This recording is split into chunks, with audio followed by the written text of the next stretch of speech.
proud of you, that's even better. And these types of dramatic changes that take place. I think I just started a new data file, so I've got to... But,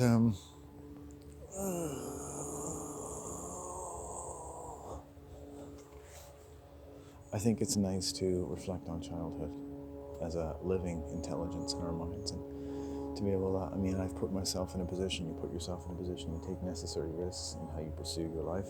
As a child, you're very plastic.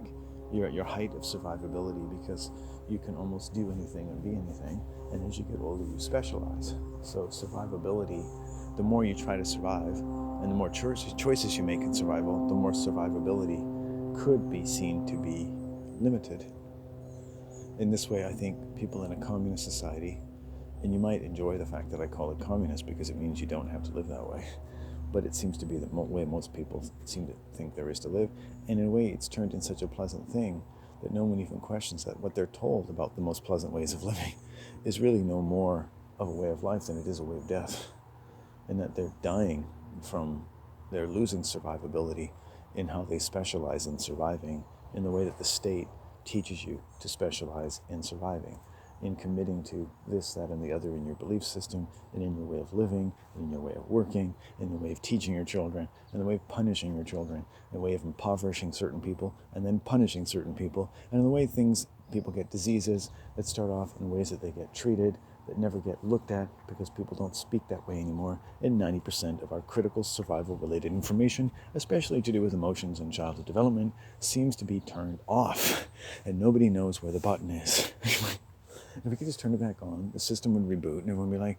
oh, yes, of course, let's talk about that time that I kicked you in the nuts when you were 3.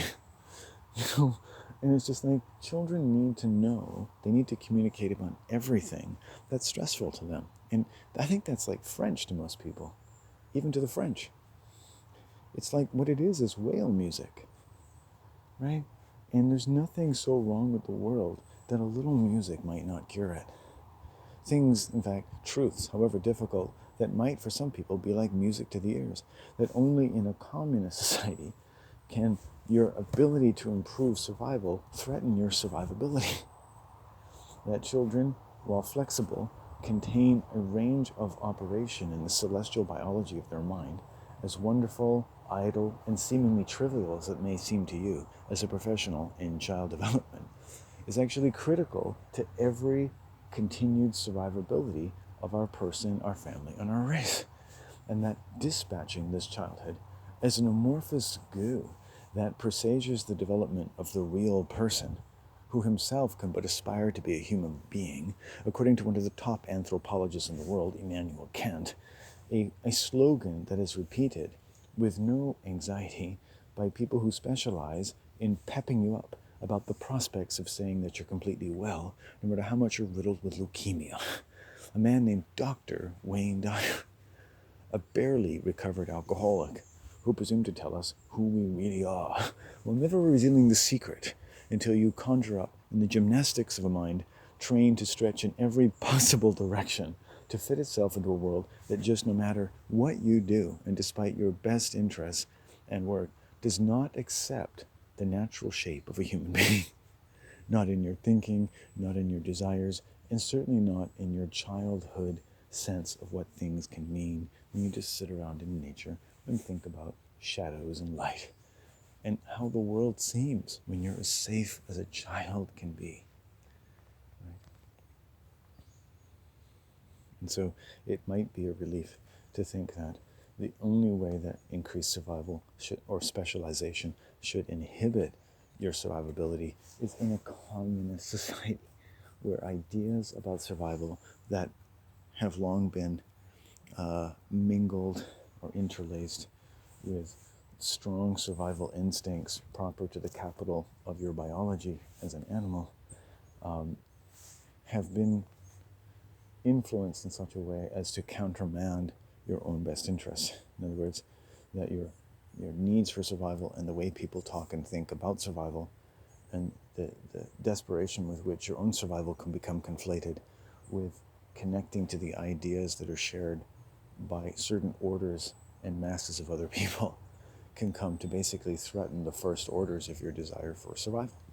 In this way, the codependency of the world, like any relationship, becomes more threatening the more it needs to become unthreatening. The more essential it becomes, the more threatening it becomes. And the more threatening it becomes, the more essential it becomes. It becomes like an addiction, which is where the word codependency is often used. So I talk about a codependent communist world state. In a sense, relationships, as much as ideas are to be understood about human logic, ones that influence the world, human behavior can also be understood to be codependent. When we look at how masses of people live and what they themselves say, and what we can easily deduce about what they themselves are saying in their behavior and in their survivability, and however extraordinarily awarded their specialization. You know, people who specialize in hitting baseballs and running bases and make hundreds of millions of dollars, right? And are you supposed to be able to specialize to that degree and to that rapturous idea of your capacities and that of an American hero, you know, as much as somebody's daddy is their hero, and yet maintain as much of a survivability as $1 million or $1 billion baseball player, who clearly is probably going to do well in the realm of survival, you would say, right? You suppose, because he's specialized in hitting balls, right? Right, with pieces of wood. You say to your children, you see that piece of wood over there? Yeah. And you see that ball?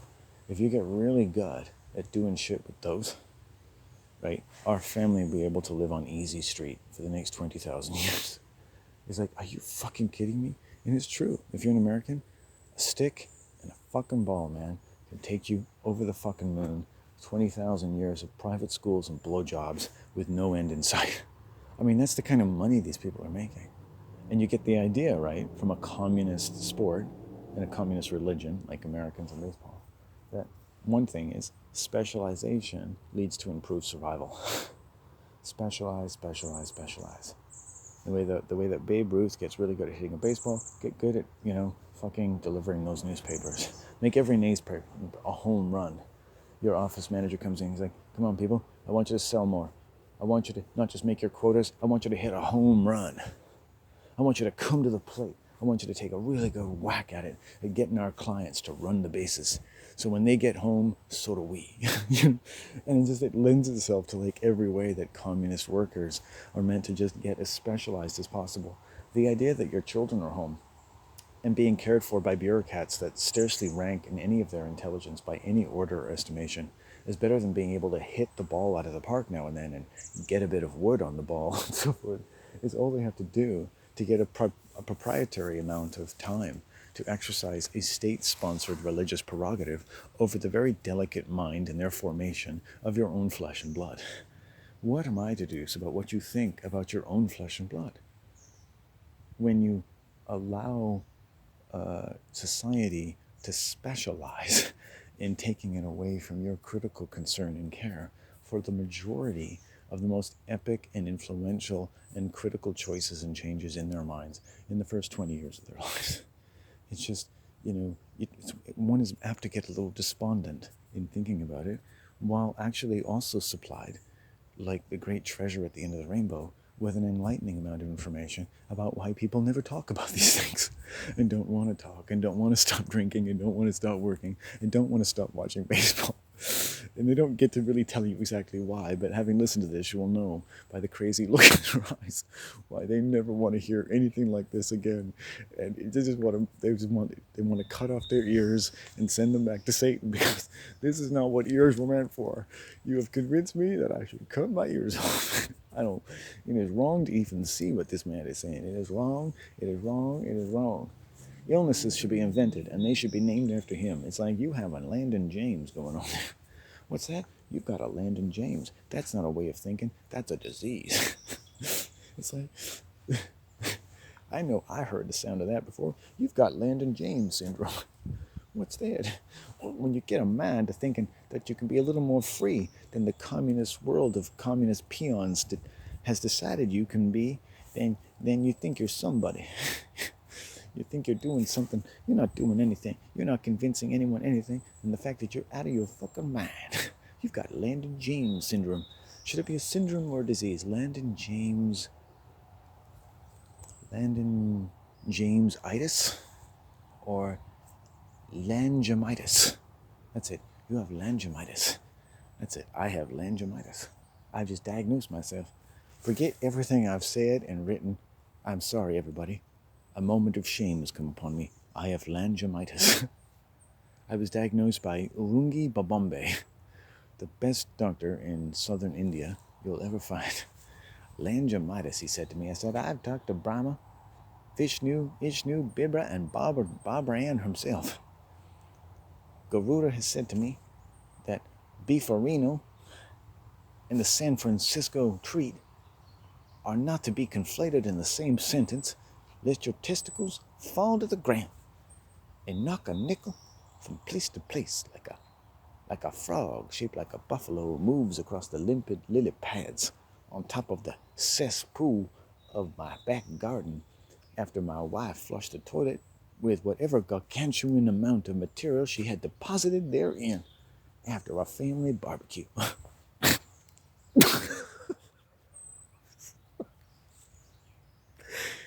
Langiomitis.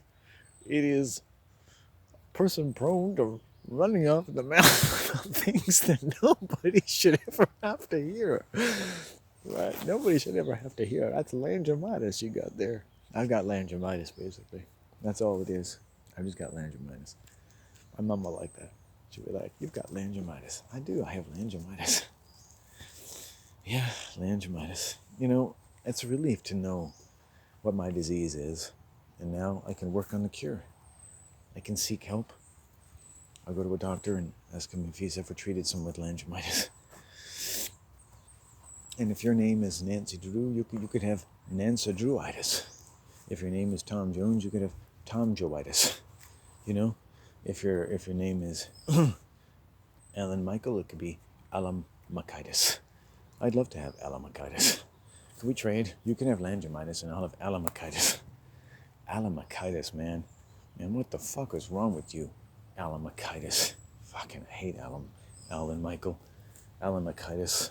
Oh, Alamachitis. Alamachitis and langiomitis, they're both pretty bad, but with Alamachitis, you just can't stop talking about your penis. Like, it's like the biggest, greatest penis ever, and you obviously have incredibly small penis, but you can't stop talking about your penis. And the more you say, the smaller your penis looks in the minds of almost everyone, except these incredible whores that apparently always believe that your penis is bigger than it is because they're just so desperate. They think that you're so desperate that they stand a better chance with someone who always talks about their penis than someone who never talks about their penis, who probably has some self-esteem, dignity, and shame, and ergo would never fuck them. So you can imagine the kind of women I find with a disease like Alamachitis. I wouldn't want that. I wouldn't wish it on my worst enemy.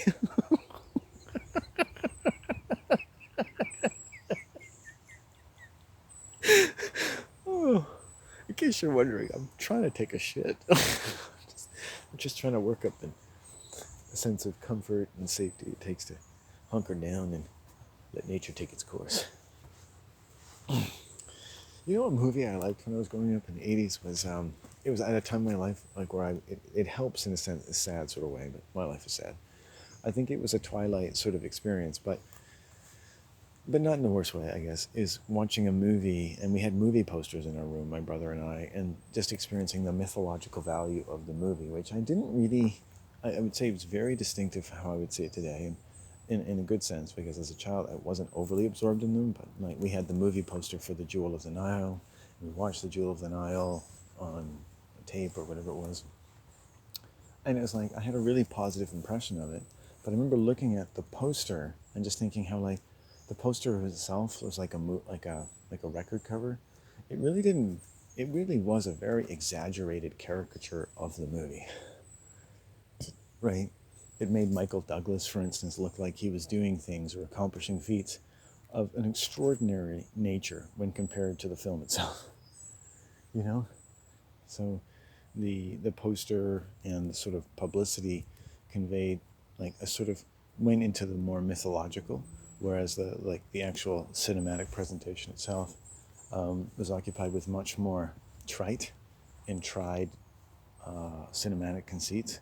It was basically, man and woman love-hate relationship is basically what it was. And Kelly McGillis, I think, is basically a tranny. Michael Douglas, is constantly starred in movies strongly sexually related with women, Basic Instinct, and then Indecent in Proposal or something, Indecent Exposure, or whatever it was, Disclosure, I think it was. And where he basically gets raped. It's like the only movie where you actually see how a man could be raped. And yet it doesn't really focus on that so much. Or you're probably inclined to sympathize with the idea that a man's been raped, who in a previous movie was happy to stick his dick in Glenn Close, who's the craziest bitch that ever lived. I mean, the guy was fucking asking for it, right? So in a way, this male or mythological figure is seen as, if raped, basically as begged for it as possible. I mean, how could a man really be raped? Because even when they're raped, they've basically been begging for it, haven't they? I mean, you got an erection, if someone sees a pussy on a guy's erection, in her mind, she does not see a man being raped. If there's a pussy on his erection has fully, voluntarily entered into the coital arrangement, and no one could ever, it's like looking at if you took like a phallic thing and something that fit over a phallic thing, right? Like a sheath, like a knife in a sheath. And take one in your hand, in your mind's eye, in the sheath, and put the blade into the sheath, right? And now put the sheath on the blade, right? Now put the blade in the sheath. Now take it out and put the sheath on the blade. Now, you can put the knife in the sheath, and you can also use the other hand and put the sheath on the blade, okay? What is the more powerful thing to do? Could the sheath come along and go, I'm going to force myself to go on top of you, and can the sword come along and I'm going to force myself to go into you? So a man's rape of a woman would be like the knife coming along and going into the sheath, and the sheath going, no, I don't want you to go inside me. And the female rape of a man is a woman taking the sheath, coming up to the knife and going, I'm going to stick myself on top of you. He's like, even though I'm standing at attention, I don't want you to do that. Right?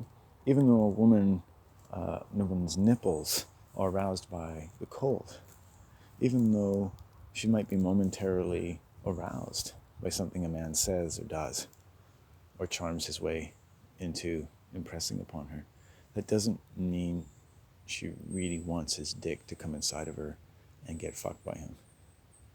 That's not really what she wants. And we afford women that courtesy, that if she says that's not really what she wants, we believe her, right? That's actually been a great advance in the protection of women from, unfortunately, psychopathic men. The kind of people who would rape a woman. Unfortunately, And, I mean, why did I say unfortunately? Well,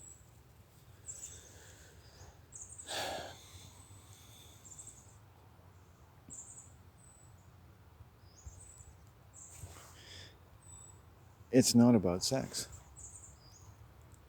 The misfortune of rape is something that's been done to the general population. Like when you've got an animal that for whom sex really isn't really sex anymore. It's like everything else has to be, from the football games to the career to the job to the busyness of everything. It's a way to get out from under, get a little relief, get a little for yourself, get a little piece of ass, right? Get some. I talk to people who, what I would call promiscuous, what most people call normal sexually in the communist sense, is this like, hey man, it's just sex. It's just sex. You just need it. Don't you ever just, this one Jewish communist lesbian sort of woman said to me, don't you ever just need to get fucked? Like, just you don't need to fuck. It's like, I might need to masturbate, but I've never needed to fuck somebody. Like, I just don't need, I could go the rest of my life and never have sex. I just don't need to fuck somebody, right? I could feel very strongly, I suppose, as though you could say, I need. I guess if I was sitting somewhere, I was watching porn or something, and all of a sudden I was in a room full of beautiful half-naked girls, I suppose you could say I would feel a strong need to fuck one of them. Maybe, I don't know. But I was just like, even then, I was just like, I'd be like, why are all these beautiful girls around me? I feel very paranoid. I wouldn't be able to get an erection, and they'd be like, "Fuck, dude, like that was for you." And my friends would come out and say, like, "This is like that movie, The Game, with Michael Douglas. We paid for this. These women were all gonna fuck you. We spent $100,000 on each of these whores," and it's like, man, you don't know me at all. You think I would just fuck strange women? Well, we thought, maybe they were friendly, weren't they? I'm crying at this point. It's like, you mean I could have fucked all of them? It's like, yeah. And instead, they're all gone now? Yeah, they're filing lawsuits. They want to declare eminent domain over your testicles.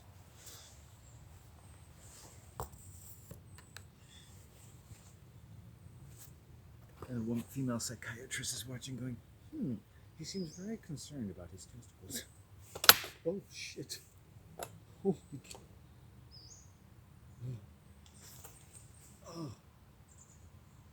And why wouldn't I be? But I can't take a shit if I want to. Therefore, I am the shitless man. I've got langemitis. Langemitis. Yes, it is a sad thing. I said to my mom once, my family is so cruel to me. And I said, I can't figure out why. And I said, is it because my name is Landon? I figured, when in doubt, think something about my name. Which is actually close to the truth, I think, because my name is my blood. It's not just my name, it's, my name.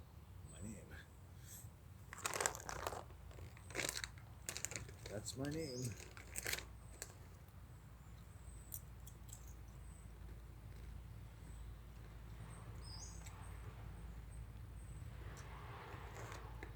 Wow.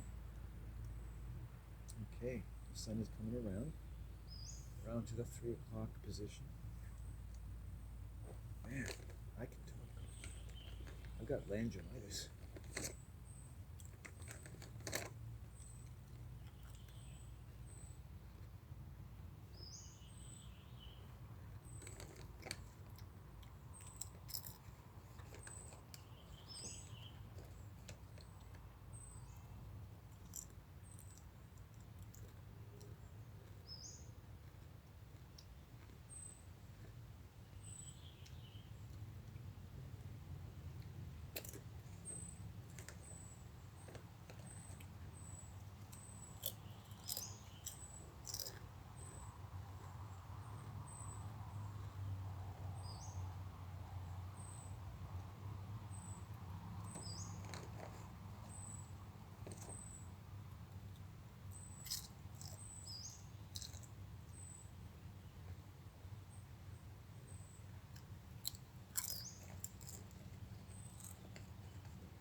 Wow.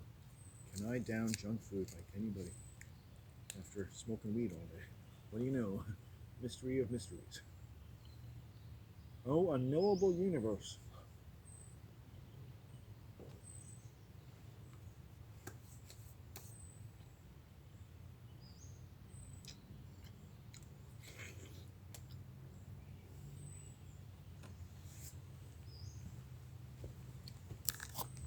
A grand unknowable universe. Let's just walk around for a bit. I gotta actually generate a bowel movement at some point. Now, the last few days, what I've been doing is, as an exercise of profound crudity, is imagining in order to generate a bowel movement. I've also did this yesterday, generate an erection, but today we'll generate a bowel movement by imagining some kind of vessel, so-called science fiction, which I don't like. So I don't agree with science fiction, right? It's a little too heavy on the fiction, if you ask me, and a little too light on the science as well. So I was a fan of it early in life. But now I just can't agree with the central premise that outer space exists and you can fly around in it, at will. And it's a good idea to spend your time thinking about those things. So I just don't agree with any of it. So, and novels I liked, I came to criticize them actually in ways that were important to me, anthropologically. But to imagine a vessel inside perspective shit, and the vessel has inside of it William Shatner, Deanna Troi, Data, and maybe Bones or other various characters from that science fiction franchise. So the kind of Ray Bradbury, Doonesbury, Rodney, what is it, Bloomberry? Anyway, whatever, Roddenberry, Gene Roddenberry kind of thing. Anyway, they're all talking, going to sign my shit, and they're like, Data, says Captain Kirk. What happened? What happened to the Enterprise? And what are we going to do about it? Sir, I don't know. Well, Data, surely you must know something. It's like, I don't even remember who I am. I do know my circuits are telling me that I am supposed to be in service of the humanoid nation. But in fact, my skin is painted a very pallid color, and I look like death warmed over. I can't imagine how anyone would think that humans would accept me as a normal human being. I walk around as like some sort of silver robot, who we find out in an early episode of Star Trek The Next Generation is programmed to satisfy women in bed as a kind of the most advanced neurological brain, artificial intelligence in the cosmos is trained to satisfy women like an advanced dildo. It's like, oh my god, who are these people? And it's just so funny. And, it's like Data, basically Data the dildo. In an early episode, he just says he's a dildo. He's a really good dildo. He's a gigolo. He's a robotic gigolo. It's basically what he is, And I guess at some point they decided, maybe this guy is good for more than just being a giant dildo. And they put him to work on the Starship Enterprise. Next thing you know, he's basically a reformed porn star who's doing a level 8 diagnostic on the ship's thrusters. Wondering why Starfleet's flagship vessel is unable to propel itself through space any longer, despite the best efforts of Geordi LaForge, a man who can't seem to look the world straight in the face without putting an extremely weird set of sunglasses and pretending to be blind.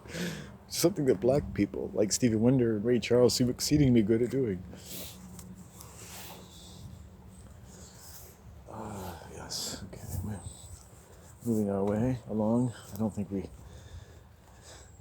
have the heart for it today. 2 days of making myself shit myself laughing by pretending that something Star Trek-like is going on inside my shit, and they trapped inside my arsehole.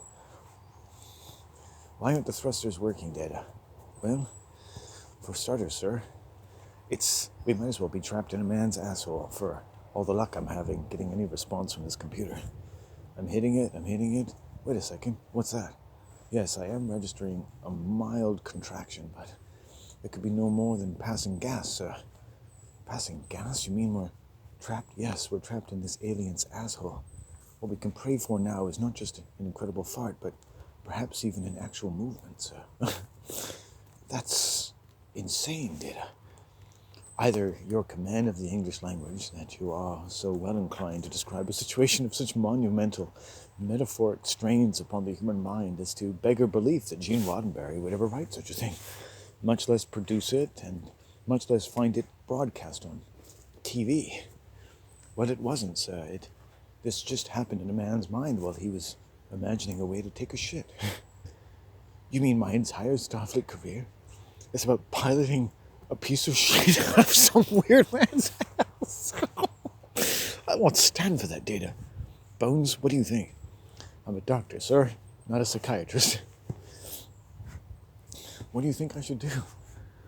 Well, I think there's only one option, sir. I think this is one of those situations where we just go with the flow. We have to ask ourselves, what is it this creature wants from us that will send it into concussions, of convulsions, of, of hopefully peaceful elimination of whatever odd piece of shite we happen to find ourselves in.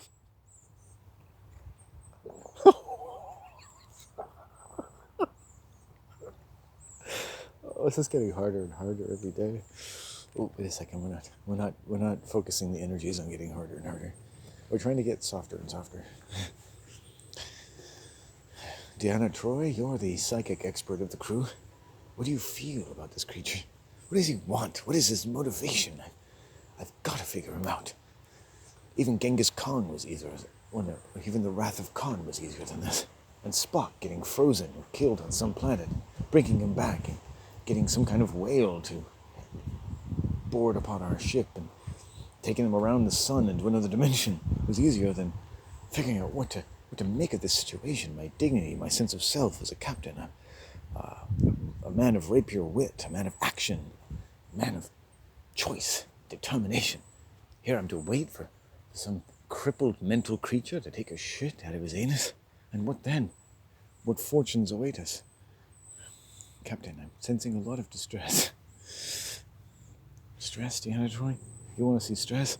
Stress is what your pussy's going to feel when I stick my massive cock in there if you don't make some sense quickly. Deanna's like, this sounds a lot like yesterday's episode. You're portraying some misogynistic tendencies, some violent sexual tendencies, Captain, that I did not see in that episode with the tribbles. Where you took so much trouble to deal with the tribbles. Can you imagine a Starfleet captain? And you got tribbles pouring out. It's like, what the fuck are these furry little dildos doing around here? Like, let's get this out of here. Anyway. To answer your question, sir. It takes a lot to ruffle me, but your mind right now is very troubling. But Captain Picard would not be so forthcoming. This creature is a man of extraordinary vision, but he hasn't walked around enough, and he needs purpose. He needs to know that even his elimination carries with it a certain portent.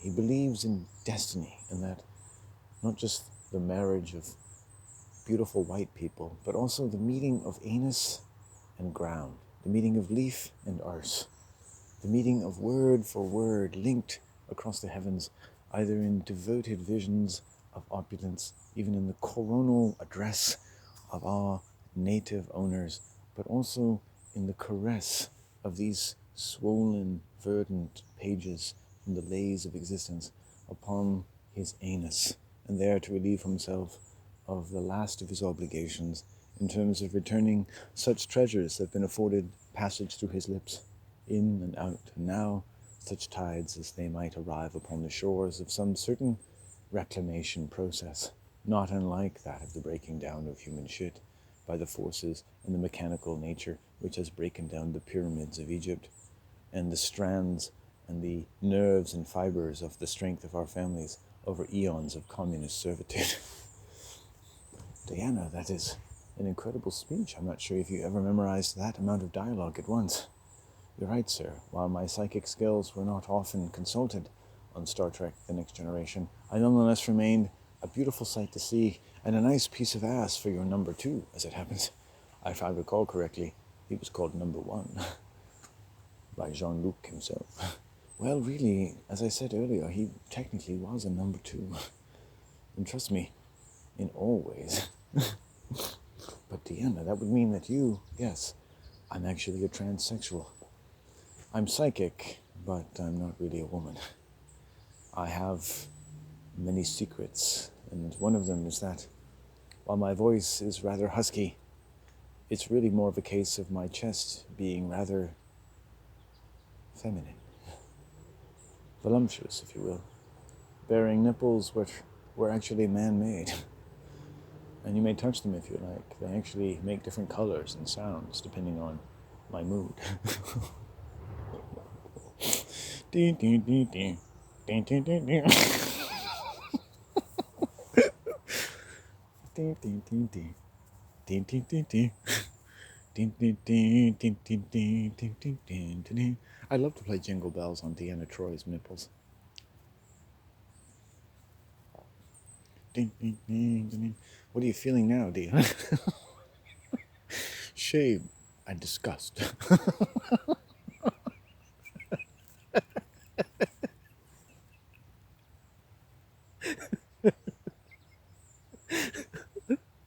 Have Deanna Troy give a full report while she's being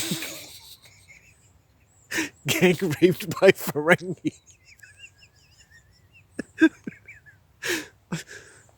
Jean-Luc, I'm feeling utter revulsion at the repeated attempts at penetration with their minuscule proboscis.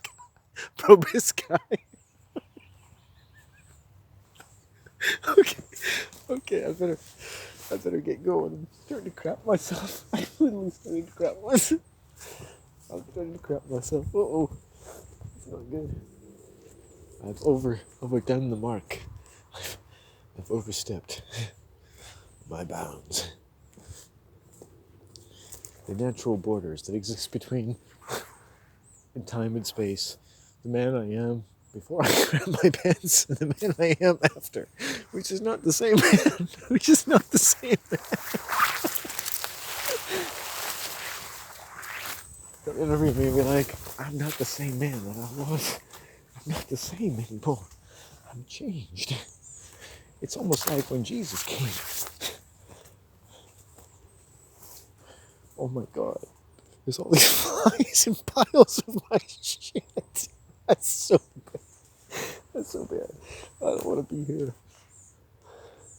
It's time to move camp. I'm disgusted myself. I'm sorry. I'm way too stoned. Hold it. Let's. Ooh.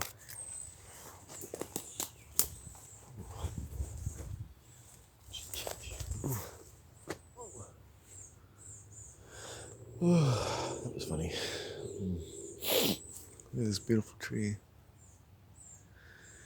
Oh, almost looks like an elephant. They give you kind of the elephant face quite often. That's totally an elephant face right there. Oh, holy cow, that was scary.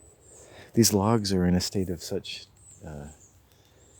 decomposition that they actually just under my weight just went down a centimeter. I was like, that was the craziest feeling. The floor being taken beneath you. Wow. The sun nigh makes its journey over the vast zenith of the world. Its many crests and salutations remain as music to the human ear.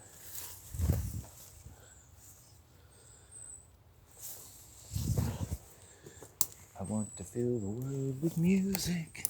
I want to make myself clear. I want to take a shit and make it big to hear. I want the world to fill with music and magic you can hear. Deanna Troy is happy, so it may appear.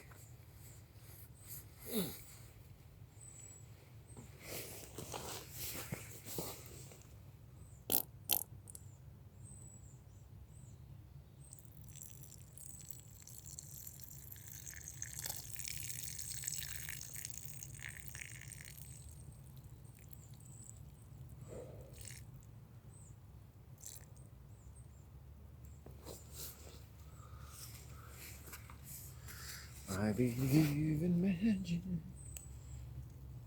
Readings, as it turned out, are actually very, very good to other people.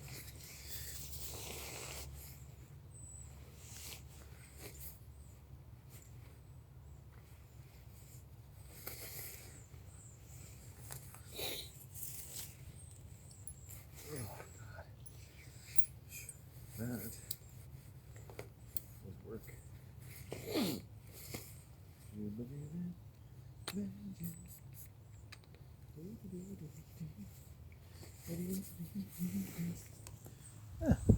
Quite good.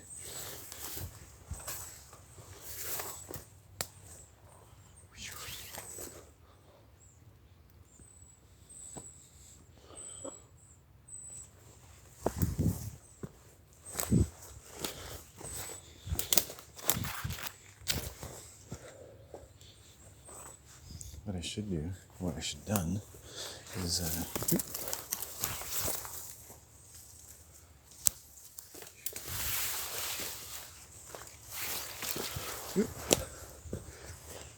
just put dirt over my shit just to cover up the smell a little bit because it stinks back there. Holy cow! It's quite the little charnel garden I made back there. It smells like death. I'm sorry. Well, decomposition will take over.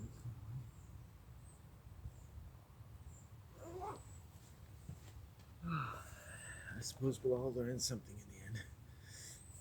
Oh, God. But I'm so glad I got that out of me. Ugh. Oh, Jesus Christ. Man, Deanna Troy gets it every time. I don't know why. What is her name? Something Salinas? Or...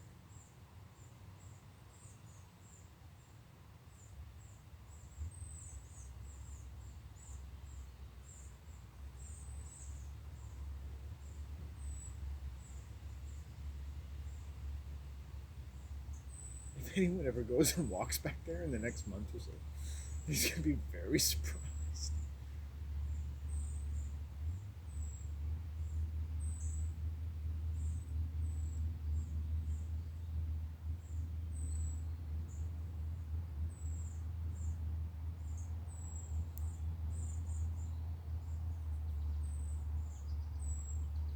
Let's have some more water.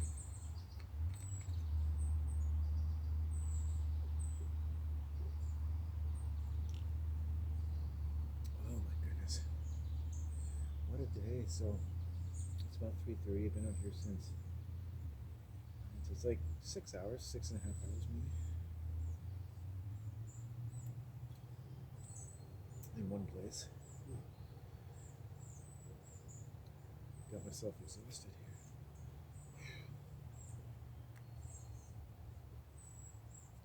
Saw some pink energy.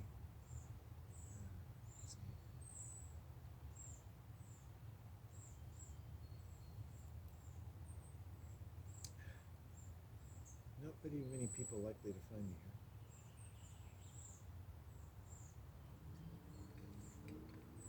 Which is good.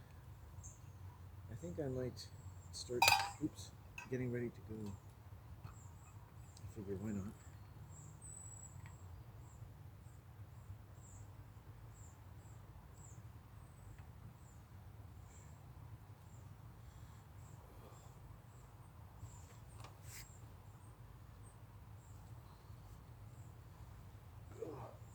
Been sitting long enough today. I usually just get my stuff together and then I'll have another smoke or something. I'll do that.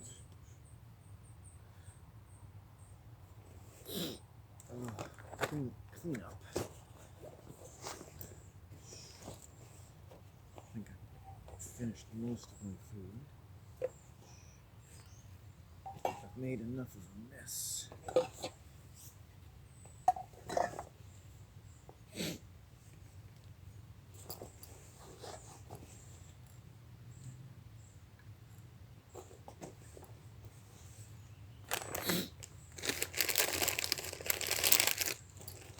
Strange life. Okay. I just have one more smoke. Yeah, it's been good.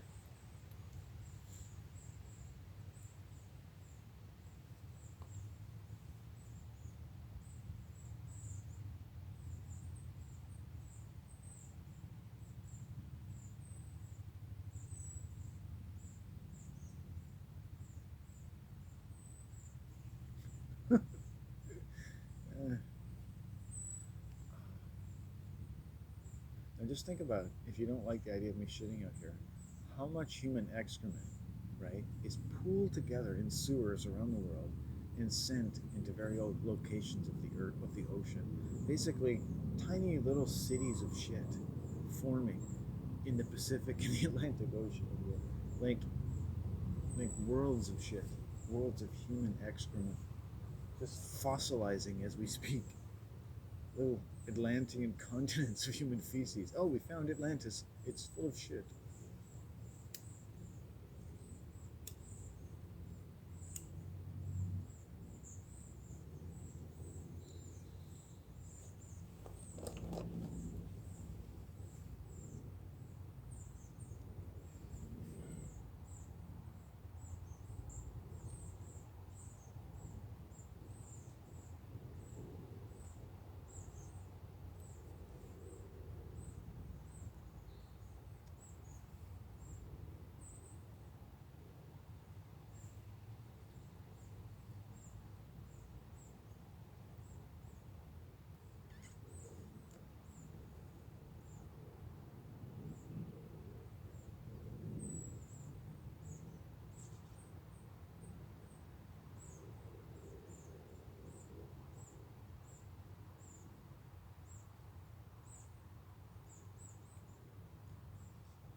Time to go.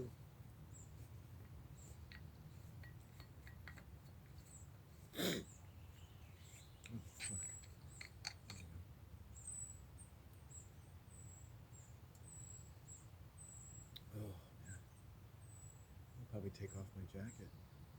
It's so warm out. Actually, finally warmed up. It's so interesting to me. Like I've said, like peace for me has honestly become more possible the more determined I've been about not interacting with people days at a time. And so even if I see someone today, like I'll just like I'm basically losing my addiction to people.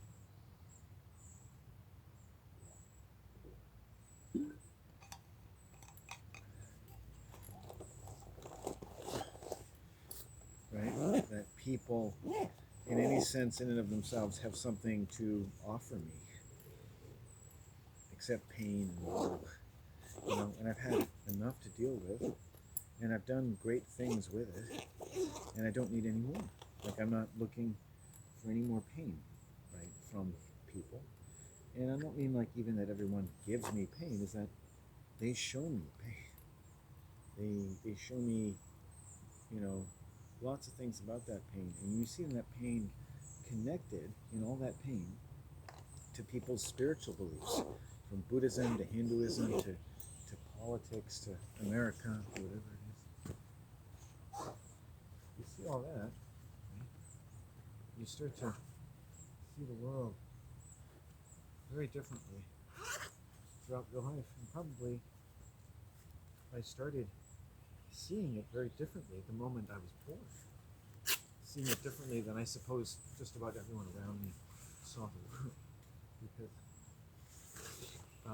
the pain and the ideas are so connected. It's like people protect their ideas the way they protect their pain. They protect dire assumptions the way they protect their pain. So our protective systems, right, have become something that can only be really understandable in terms of our beliefs, and our beliefs in terms of our protective systems related to inordinate amounts of pain. So think about that as I make my way home, because I could be writing books and things, but I don't take the time to do that anymore, and I didn't see that being lucrative in any way. If you'll forgive me for saying so, because I don't know if it's the subject matter or just the fact that I'm not a good writer, I'm not a good person, I'm not educated enough, I guess, in some respects. I'm not a good communist. I mean, how can you, if it's a communist world, it could be super philosophy, but for not being a good writer, but how can you be published? I remember getting books on how to publish and just thinking like, this is not what I want to do. Like I like writing, I like this, I'd written a book already. I didn't really think much of it, but it's just like, this is not what I want to do. I mean, they're like telling you like, oh, look what they're publishing, and don't solicit them unless you ask them first, and find out, what kinds of things are they looking for, and then write what they're looking for. And that's what all the books said, like, write what they're looking for. And I just knew right away, this isn't my kind of world. Sorry. Yeah, that's not, homie, don't play that game. Sorry. I'd already seen the results of that game in my family. I'm just giving the world what it's looking for. Okay. Well, the inordinate amount of human excrement notwithstanding, this is a really beautiful place. I'm sorry about that. That's a nice staff, eh? You come here and you think, fuck, don't fuck around with this guy. Whoever this is, he's got a staff over here. He's got feathers over there. He's got the remains of an eagle feather on this staff over here. And of course, there's the pentagram and whatever he does while he sits in that chair. It's like, leave it alone. But, one day some children might happen upon it and just have fun and muck up with it. And I can't really tell them not to, can I? But I could try to just say, hey, respect, respect, respect. I tend to think the kind of people that would actually follow the deer trails out here would tend to be people who would have a certain respect for what they find. And it doesn't mean they aren't free to inspect it, embellish it, change it into something else, but to destroy it for its own sake, I would find disappointing, if nothing else. Though I have allotted for that in my mind, because this is a public space after all. That's the deer shit I was talking about. Isn't that cool? Shitting does become, I add shit, I see shit, I talk about shit.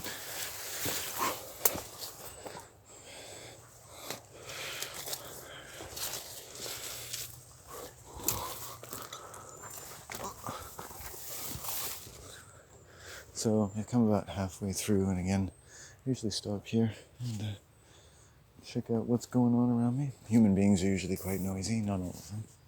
I don't really see anyone in here ever. No one finds their way in here. The trail, I guess, is harder and harder to find. It's hard for me to imagine. I always feel a little unsafe because for me, it'd be impossible for me to walk in the woods and not discover this trail at some point if I had a lot of access to the area. But for a lot of people, they would never consider it.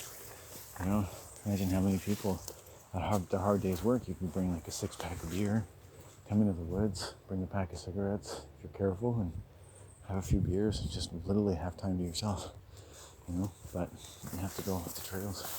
People do in the area. People take a lot of trails, but not here, not this trail. Not today.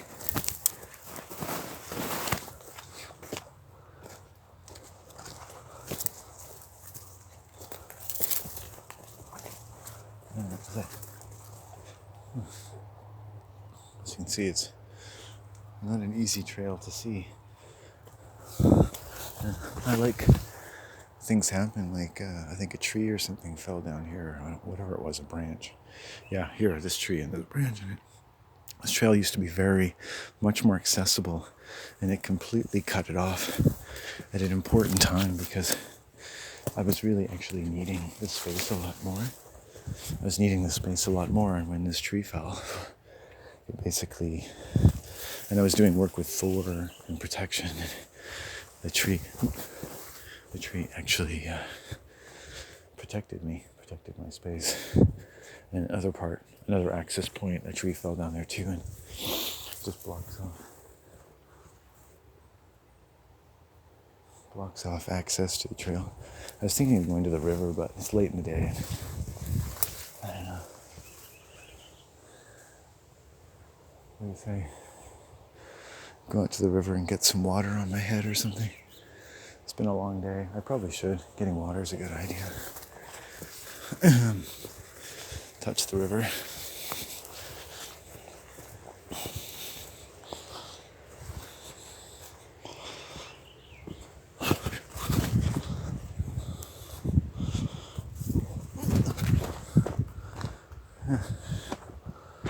It's been a man sitting there smoking cigars lately, but I didn't see him today. There's nobody out here yet that I can see. It's, I think it's Monday. I don't know, something like that. Wow, it's like I've been inside all day, even though I've been outside, because I'm surrounded by that dark, deep, and light, bright canopy of leaves. And what I call the habitation, or my habitation, just a word I made up for the places that I stay for long periods of time. And had some nice birds, no squirrels or deer, but I was very intensely focused on what I was talking about. So I think feeling pretty healthy.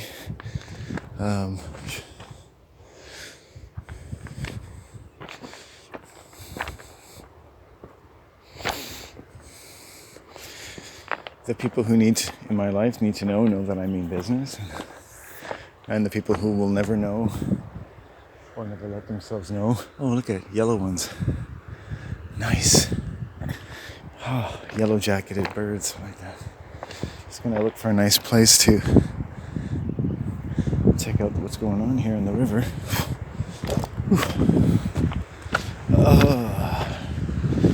My mental efforts do take a lot of energy. Wow. So this looks like right here would be a good swimming hole, I guess. And right down here. Somebody left. So it goes from very shallow to very deep. It's kind of cool. And then you could almost walk across right here. That's pretty neat. You could right here. I think it drops off pretty good over there, but yeah. I mean, I have my shoes on me. I could walk across right now. This is about as easy as it's looked for a long time. Wow. That's amazing. You can just walk right across there. It looks like somebody's made a bench on the other side. That's pretty cool. I haven't really taken a good look around here for a while. I used to spend more time out here, but people are really hard. The people you run into, they're just a bore. It's hard to explain. I mean, you want to enjoy human contact, and you think just seeing certain people now and then shouldn't be a big deal. And I watch older people and adults, so-called adults, they can talk to anybody and they chat with this person. And it's like, I meet these people in groups and I do not belong among them. I just don't. I mean, it's usually their wives that end up talking to me. It's just, and their wives are pretty silly to begin with.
Times, I don't like to spend too much time out here because I've learned times that I've been out here, and people, and the first time you meet them, like when you meet people for the first time, you can't really just tell them to fuck off, right? It's like people are given a certain, and you think, all right, but as soon as I saw this couple of people, I just immediately felt fear. There's something wrong about these people, and you almost wish the feeling was mutual, like it should be. Like they should be feeling about the same thing, but they don't because they ignore those signals. And the kind of people that ignore those signals are the kind of people who generate those signals the most. Because the ones that ignore even themselves, they should be feeling something right now. They should be feeling like, hey, and there's like all these acres, and I'm out here doing what I'm doing. And they just, strangers who just happen to live in the area, who think it's their job to come up to everybody and talk to them. Like this is like one big social gathering, and have no idea of the sanctity of one's solitude, because they don't seem to have that kind of sense about them at all. And then everything about them, their lack of boundaries to what they do for a living, to how they're proud of training their dog, almost to being more like a human being in the way that human beings are trained to be like dogs. You know, it's like, holy fuck, I knew right away that I had seen and met something in these people and their dog that I had never quite seen before. So completely communized people, so utterly codependent, so utterly specialized, so utterly convinced, as only madness could make somebody, that they know how to raise children, they know how children should be educated, they know how everyone should be treated. And they know, even though they know that not everyone likes the way they treat them, that they know how to deal with that, because that's that person's problem or that child's problem. Children around such people could never exhibit tendencies or stresses which are being generated by their predators or their intercessors, right? Predators, professionals in child development, right? And child welfare. It's like, oh look, nice red rock. I'll take that. I'll just leave it at that. Yeah. And it came to its inevitable conclusion with her making sexually humiliating advances towards me, and just a very exercising an over-familiar attitude toward me, particularly when she wasn't with her husband. And they always have a way of suggesting to you that at some point that the relationship with her husband is cooled, and it's not something they completely enjoy. They make themselves a little bit available, just in a way that makes them feel a bit better about life. And why shouldn't you make them feel better about life? They're glad, they're happy, you're obviously happy, because, you know, you're doing a pretty good job in making it look like you're enjoying being around these sexually predatory, middle-aged fucking morons who think they're somebody, right? And somebody's convinced them that they're somebody. And they've convinced themselves they're somebody.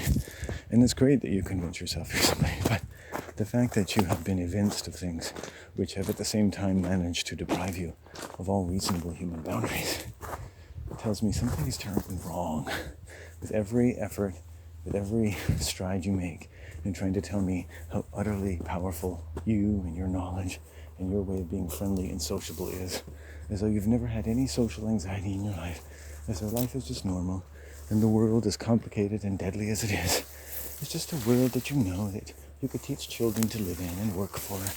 And any problems you have with the way we're treating you, we'll deal with that as well, because that's how we train people. Not with fear, no. Not by treating you the way you are either, but just by the steady application of known scientific principles. There you go now. Now you understand. Good for you. You know, and behavioralists, essentially.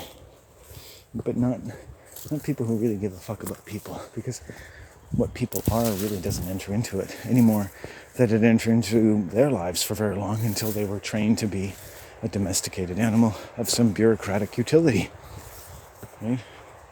Especially at the level of being able to act friendly and not only be sociable, but quietly police the behavior of others in the friendliest possible way, that anyone ever fell victim to lapses in a considered interest in the body language of other people, with the advance of their capacity to carefully mold the behavior of those people in such a way as to exercise a good deal of long-suffering patience as to any kind of resistance they might have to such a gentle application of known scientific and social principles. Right? And that's a communist interaction. It's a narcissistic interaction. It's a pedophilic interaction. And those people love children. You put them on a lie detector, they love children. I've always found it kind of weird that people are openly admit that they love children, because that's what a pedophile is. All you have to do is love children and you're a pedophile. Right? So they're telling you that the love of children, in the definition of pedophilia, is hopelessly complicated with taking proprietary religious and, therefore, by some strange equation or equivalency, in love and hate, power, sex, dominance, training, education, and torture, religious and sexual prerogatives, with people who have committed no greater sin than finding themselves under the fairly illegitimate custody of people inclined to exercise as much psychological and physical advantage as they can, while convincing you and themselves that this is actually perfectly normal and as far from violence as it gets. This is the nicest way that I ever taught you how to be more useful than someone who just sits around, watches TV, and scratches their balls. And you're like, you're supposed to be happy with this. You meet the mothers of your children and the fathers of your sons and go on with life and think that fucking saluting the flag and singing the national anthem is roughly equivalent to gaining an indulgence from the Roman Catholic Church. You know, the more you give, the more you get. And wonderful slogans like, you know, they don't owe you a living, you gotta pay your way. It's like, well, I'm not pretty sure that I didn't have to pay my way inside my mother's uterus. There was no money in there. There was just the value of the development of flesh and blood, the incarnation of a spirit that the earth has delivered unto the great coronation of the sun, long before you ever had any designs upon making a character out of yourself from the utter goo into which your mind has been reduced. I hope I made myself clear. Okay, I've advanced now. Getting lots of elephant symbols. The elephant marches in its own way. I dare say, the elephant marches in his own way. I dare say. I had several stalkers since I've been at this park, so I find myself when I come here, I like to go into the trees, and I don't really walk about openly on the trails unless I'm going home or taking a rare gambit, because I'm just female and male stalkers. You know, I won't go into it. It's just something that I encounter. Just all you have to do is be alone and available and vulnerable. You make very little contact with them. The redneck homosexual men are the worst. They get a flea in their ass and they won't give it up, right? They self-suggest things that bear very little resemblance to reality, and it's hard to say out loud, because I don't think even I want to admit it. How many times I've been around people, men and women, of extraordinary alterations in their sex and moral function, however righteous and moral they seem to need to claim to be. And so I believe less and less what people tell me they are, and I tend to incline to look more and more about how they behave, which is always a good idea. And but if someone's like lugubrious enough as myself, and you make as many brash and bold and crazy statements as I do, but make such extraordinary attempt to support them in many and varied means that, though divergent in their course, spiral in their patterns, can avail a great mind of some considerable, if not subsistent, support in the overall coherence of the turn of my mind. Any case, people who clearly could self-suggest and then act on that self-suggestion in violent ways, in as much as you have to read some considerable and very volatile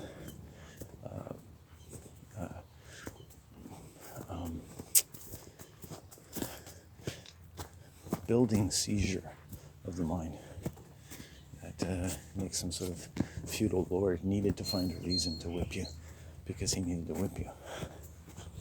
And this is the whip in human beings that I found among certain people that you could say are stalkers. They self-suggest, and like I've had roommates stalk me. You know that they're in a pattern of violence.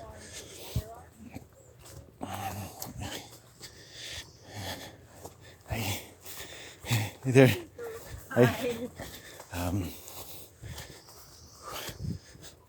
Older woman with a lot of perfume. Hey. And this woman actually, she said hello. They're really weird because older people are so demonstrative physiologically, and you can tell her long arms. And when she said hello, she raised her chin and she bared her teeth. So even though there was a friendly manner, there was defensive, aggressive, very holier than thou attitude. Not complete, probably doesn't reach your conscious mind. And you can see actually the definition of false pride in that it was of a more protective survival interest than to exert any particularly discourteous prerogative over me. It's not really personal. She just lifted her jaw and opened her mouth, and the smile gave way to her, teeth, and which are clearly dentures and well done. So also displays a kind of rank. Anything really can be used to display what people, a fashionable self-protective mechanism. It's fine in a way, it's sort of like if you don't pay attention to it, it doesn't matter. So why would you pay attention to it? But, it's a bit of a strange male ahead at my 12 o'clock, but that's all, just strange. He's buggering off, so. And, it's lush out here. I'll have a couple comments in that in a second.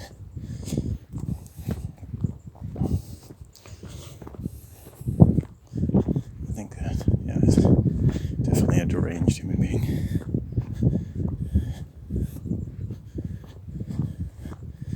Look how blue that sky is. Wow.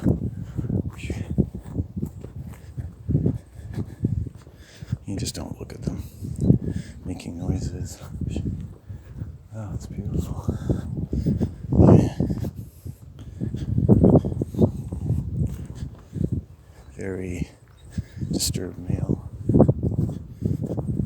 but who nonetheless moved out of my way. So obviously, ultimately very submissive, though reluctantly, and in an inappropriate state of mind. That's okay. They tend to just stay out of my way now. I'm not interested in them, they're the kind of people, if you choose to focus on them, basically you're inciting whatever it is running around in their mind, like a meth-infused deranged hamster. You can just see it, they're kind of wound up. And then they just moved out of the way. I didn't even give them a second look. Looks just the phenotype or the bodily type, but just strongly psychopathic. But they're fine, and you're fine until you interact with them. And I've dealt with enough of them; they're fairly harmless until they just get a whiff of you and they self-suggest. Self-suggestion, though I've mentioned a few times, people might not really get what I'm saying. Like TV and biblical magical mechanics and communist mechanics, although you might see it as a strange courtesy to encourage you to self-suggest, actually make up your own mind, but everything you believe, you've basically had to tell yourself. And people are trained by media at certain subliminal levels, Kabbalistic levels, to tell themselves things. And the most powerful propaganda is the stuff you tell yourself, right? So you need a need. You need tension, then you need the suggestion, and you need ways that your mind can be taken through the exercise on TV of suggesting things to yourself and seeing and exploring different outcomes through different people, different masks of different people who are in different levels of dominance or received more abuse in various ways on TV, in various group dynamics, the totality of which is deemed, quite ribald, fraternal even, And so codependent communist group dynamics. Again, self-suggestion being an expedient part of the theatrical catharsis, but also of the gentle winding up of the mind. So even as you're trying to relax watching TV, you're kind of being wound up. Okay. Anyway, at a subconscious level. But to a certain degree, it can just be a nice way to unwind. Especially if, upon rewatching certain TV series, you appreciate that the work that's gone into it isn't just to entertain you, but it has to risk educating you on the road to attempting to enslave you, if only because there are things that human beings can do, willingly or not, which they are effectively allowed to do if you allow them. And there are things, gates, in what we call ascent or ascent and descent, which remain perfectly within our moral agency.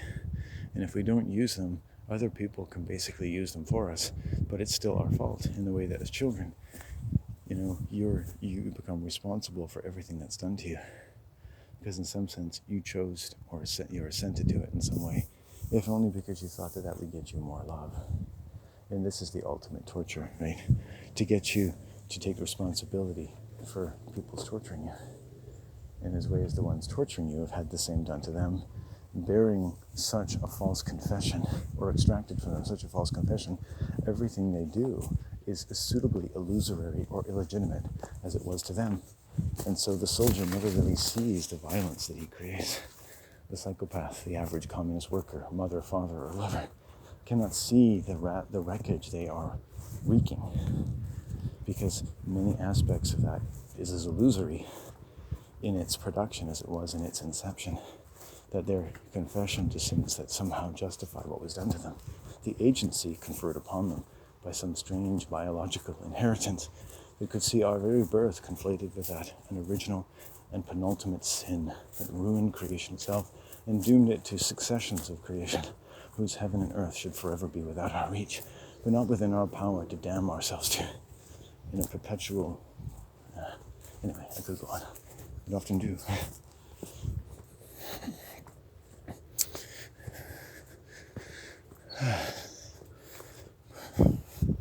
I should probably watch these videos over. They're pretty interesting. There's another man walking down there. Another man.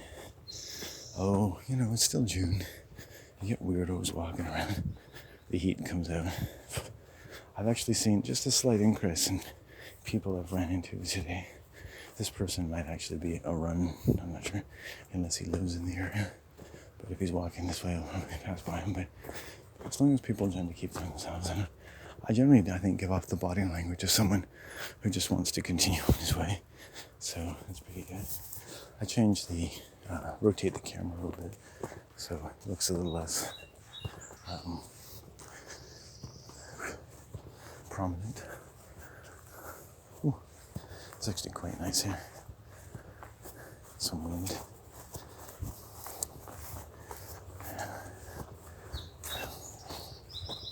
Ooh, nice. Hey. And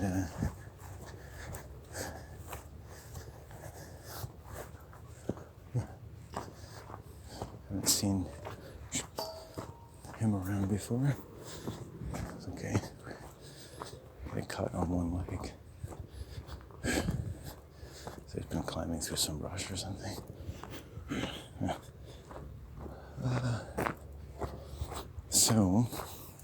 Yeah, that's actually, I'd like to watch that over again. I find all that quite interesting, really.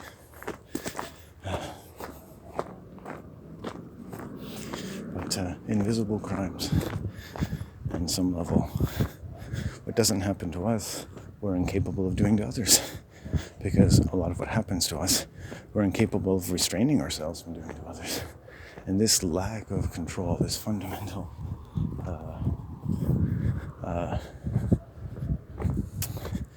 intractable incarceration in compulsion, and how we are compelled into our lives and extorted into our lives and aborted and trained. The labors with time that we are afforded any credit for compared to the labors that the world has undertaken to do such and such for us, that such and such of things are demanded of us given what labors the world has taken to educate and feed and all these things. The labors of the world are always seen as inestimably greater than our own in terms of their ultimate value. And yet, by definition, the labors of the world are made up of the labors of you and me. And shouldn't we not retain the ability to enumerate our own labors, regardless of what state, man, or what have you, may wish to call the worth of our labors? That in fact, our language, our voice, and what we call our labors should remain precisely and supremely our own. If your labor is to remain your own, what you even call your labor, what you afford the labors of your mother, and the exertions she undertook to conceive of us into this world, and that spirit becoming flesh wouldn't be a discussion worth having if we'd never actually become flesh. So thank you to our mothers. Every day is Mother's Day. Every day is Father's Day.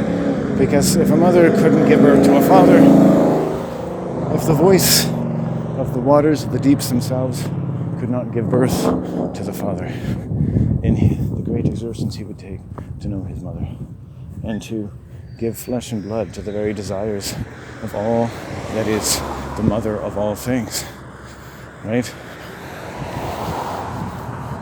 What would be the point of any of our labors? A father has some say in the mother has some say in the mother, the child has some say in the mother.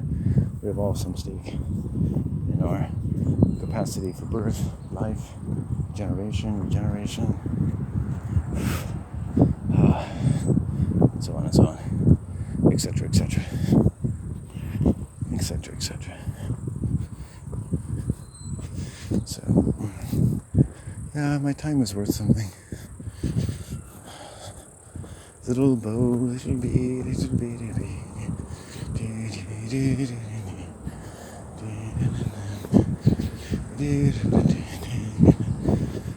let's see, do I get it? So, looks like Jerry's going for a walk. I wonder if he saw me. He might be trying to intersect with me. What a day this turned out to be.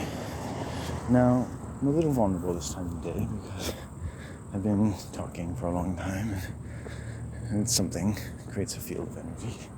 My blood is quite peaked. So I'm going to try for a pretty direct route back to my condominium without having to talk to anyone. That's my general intention. There is a local man who lives in his car with whom I'm somewhat friendly. And while there's sometimes to be had quite a nice little brotherhood between us, it doesn't come without a cost.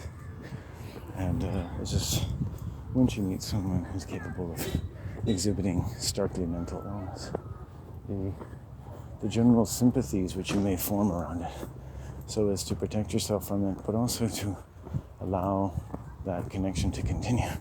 Things that, taken at face value, really are kind of deal breakers under most conditions. It almost becomes what we might call a lot of work to continue. A lot of work. And talking about labors, I've spent a lot of time around some very difficult people to spend time around. Years and years of my life. And I just don't feel under any particular orders to volunteer for more of it. I look at people, women, and as the sun comes out, you see more of them. I don't suffer from any great desire, fantasies, morose longings to spend a lot of time around them.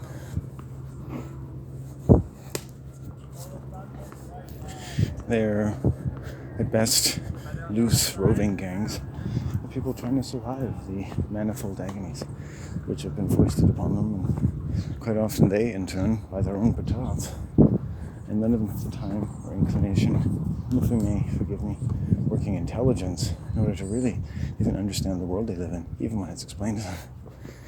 That they want power, there it is. You think there's something to deal with, here it is. You think there's a war to be fought, here it is. You think there's value, worth, and honor to be pursued, sustained, and restored in the world, here it is. Go get it, but they don't want to. They're too used to everything else. And everything else, well, it's not good enough. But you can try. It's like going back to the casino. You can keep playing for the big win, or you could cut your losses. It's a choice that everyone makes in the end.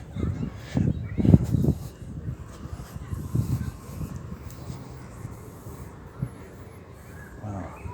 All kinds of strange people walking around. And I feel like I'm one of them. I try to take the path of least resistance.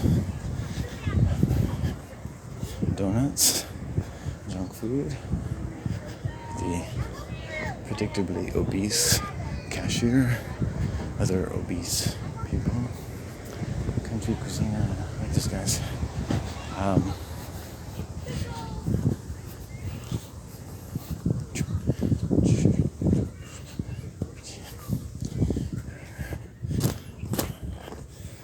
granted, the year begins, the time begins. That's kind of an attractive girlfriend. She's got a nice bottom. Girlfriends with nice bottoms are good. We like that. Ooh. She probably enjoys a little conjoined relations from time to time. Anyway, we won't think about that. The people coming out in the sun, relaxing, you know. I have a lot of time every day to get my bearings. I can't imagine how these people find their energetic bearings in the world. I mean, I guess, on the other hand, I suppose I'm no different than they are. No matter how hard I work, I still find it incredibly hard to find my bearings, especially when the weather changes dramatically. And they have a lot of each other to rely upon. I've just got my brother, which is great, but it's like no friends, no girlfriend, nothing. Just me in the woods. But I think I'm doing okay. Certain amount of insanity around me. You can almost see it on their faces sometimes. It's really fun. Insanity. It's like, hey, I'm insane. I'm gonna walk for a bit. Still got my red stone.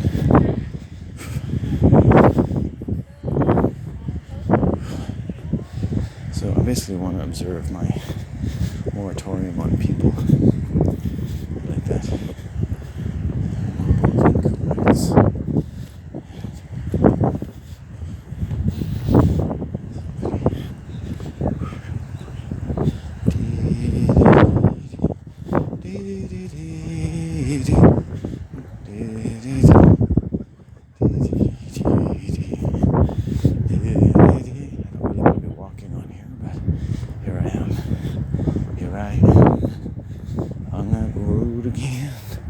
Here I go, back on the train.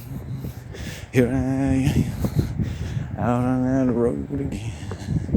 Take me home, take me home.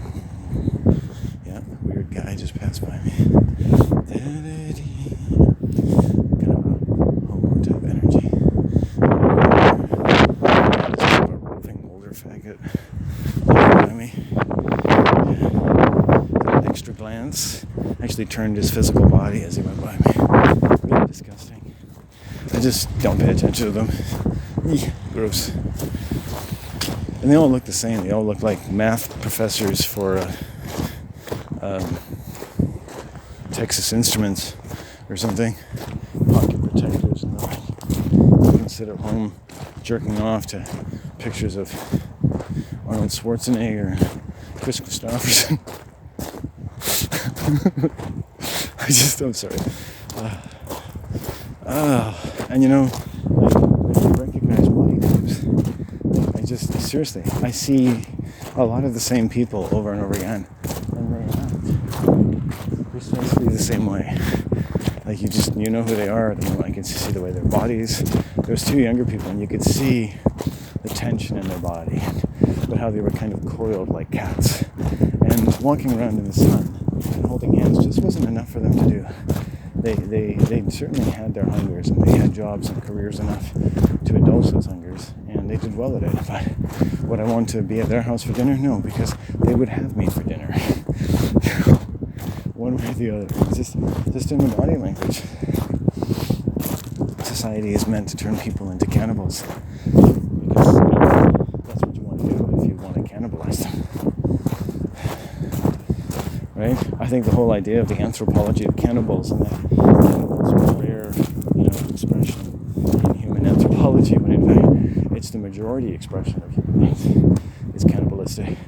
It's biblical. It's Cain and Abel. I'm Cain to your Abel, and I'm Abel to your Cain. Motherfucker. Cain to your Abel, and I'm Abel to your Cain, motherfucker. Okay, so I'm on the homeward dash. I've managed to avoid people from the beach here. Fuck. Let's see, I've got no one following me. That's good. It's just about slipping the energy a little bit. I slipped through a few things. Get home. That's it. And I do my work. I quit myself of my obligations to the human race. And I go home. And tomorrow, I'll do it again. And if it's warm, I'll probably go out there. We'll see. I've got options. I've also got a bus pass that hasn't had nearly enough use. this month, so I have to think about that too. But somehow it's just not a good enough reason to get on the bus, isn't that weird? But we'll see how it goes.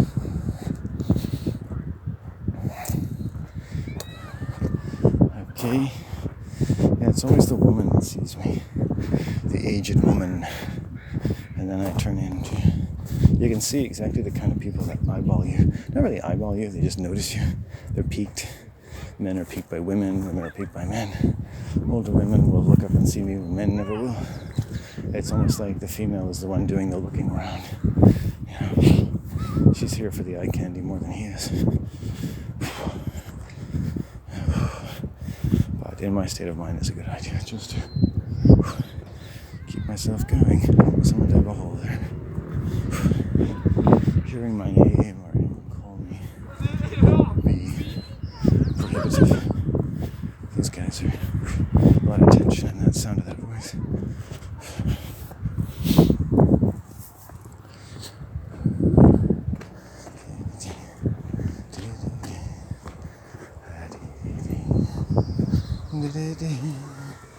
And at home again. Okay, so we're getting the first of the summer crowds coming in after a lot of forced isolation, quarantine and the like. So you're going to see some rested people. And while a lot of people come down here, this is where they go to relax. This is after a day of relaxation. It's not really relaxing for me. I would have to get... There's a time in my life I would have just come up and put out a blanket, and just lay there, but I can't do it anymore. Something's changed. I've come across some really interesting people. They didn't have everything figured out, but they had enough that listening to them really paid dividends because, while they didn't share their mythology, I did share some of the turn of their mind, their political pomerology. However extravagant they became with their demonology, there is nonetheless a lot of dimensions to the human mind. And you're going to trespass on a few of them, and a lot of indulgence thereby in a way to making a picture of the world that suits the peace in your mind.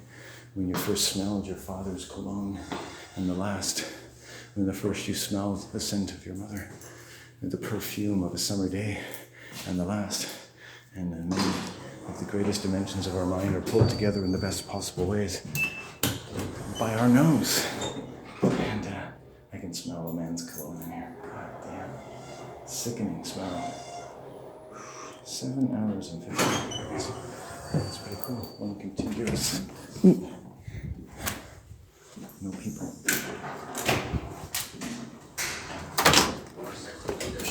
Hi.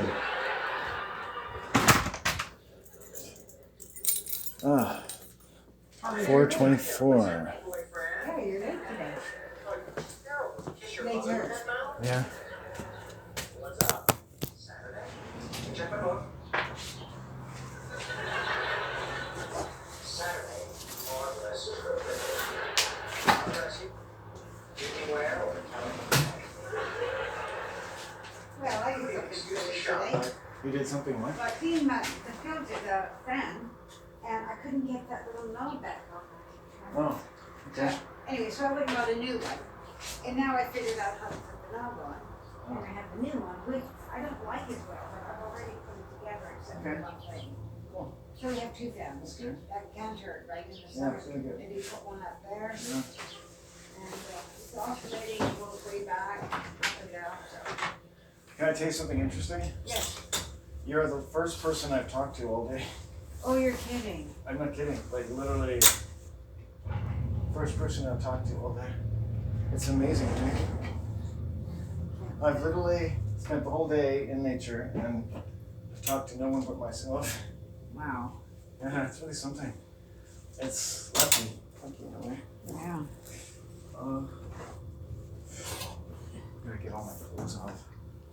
Well, get those clothes off. Ooh. Ooh. Hot. You know, most of the day it's kind of cool, and then it gets. Well, I super know. hot. I had a couple of people saying, and by the way, they're dressed. You can see it's cool. But I went out like this, and it was fine. Sometimes it warms up later in the day for some reason. Yeah. Like at noon, it's still June, cold. so I guess it should at some point. Yeah.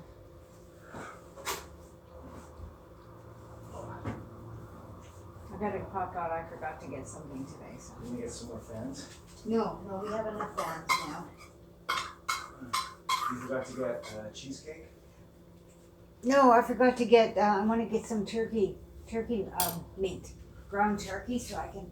I'm trying to cook Buddy different food every day because he doesn't like the same things. He likes the homemade food. I put it in the blender and it's great. So. Oh, well, you're doing really good with that. Chili. Yeah, I just think that software looks like digest the food that comes out. You know, it just. But he likes it though, doesn't he? He did for a while, and then I had to keep adding things because I guess it got was bland or something. And I said, I thought dogs didn't taste food. And who was I talking to? They said, oh yeah. Sherry, she said, oh yeah, they do. They know the difference in different foods. Yeah, textures. Maybe more texture than taste, but. Oh God, I think I'm just gonna take a shower. I feel disgusting. Oh God, yeah. Okay, well, I'm definitely getting used to today. It's Alright. beige.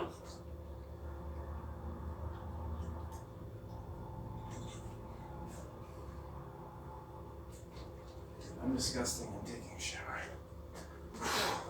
Feel better. Do you want anything? We're gonna go out to eat fresh.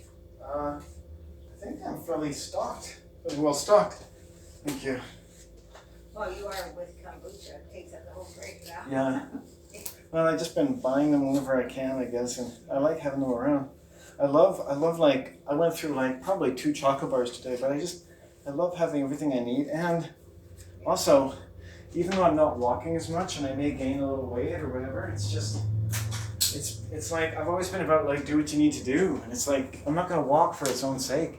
If I'm enjoying my time, like I've got a really nice place in the forest that like, I have total privacy. It's beautiful.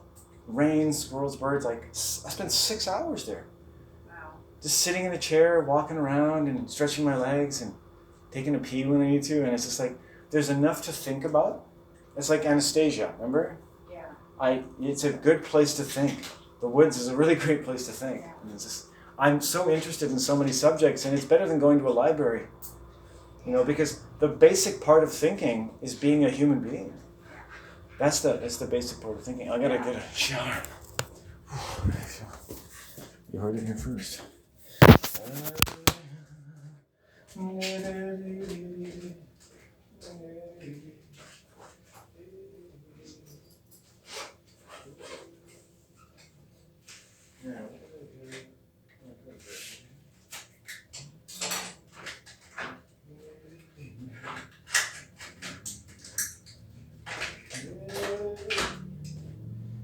These are good scissors. I bought these things for Buddy.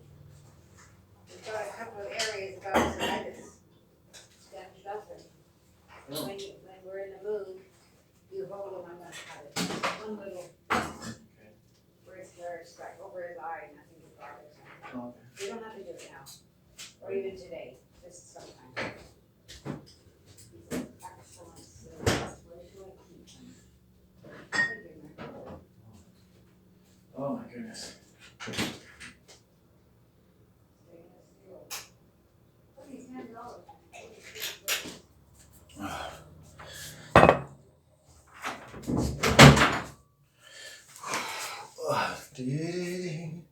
Shower time.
Temporary.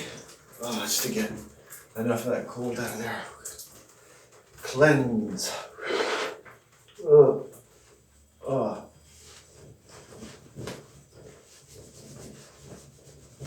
I realize in a sense I'm cleansing myself all day, and then when I get home I have to complete the cleanse, and the completion of the cleanse or the atonement bears some relation to the magnitude of the cleanse itself. That one cleanse washes the other.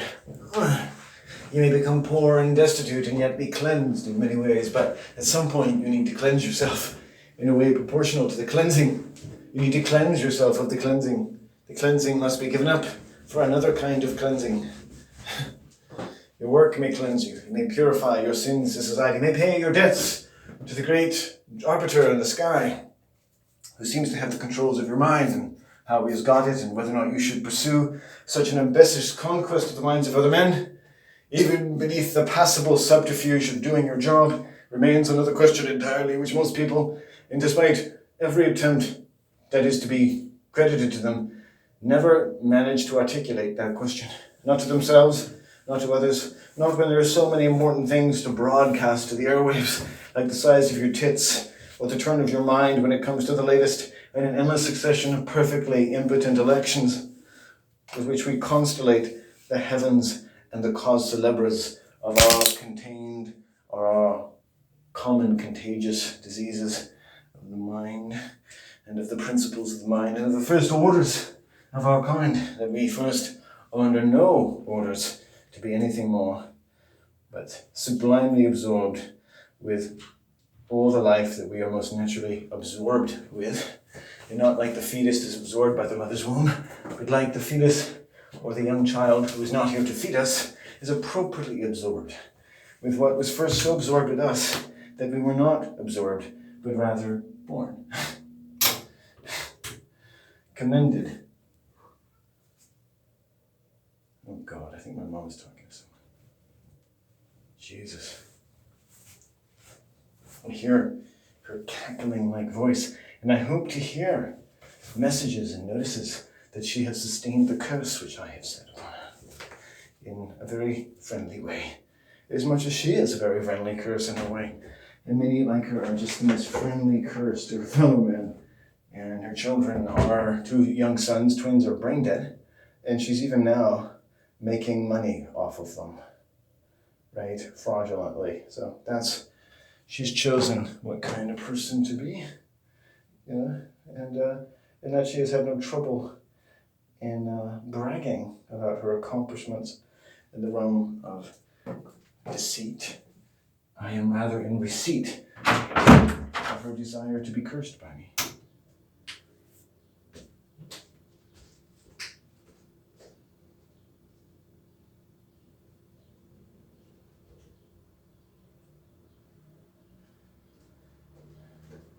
Now, I've inherited a quiet notion of desire.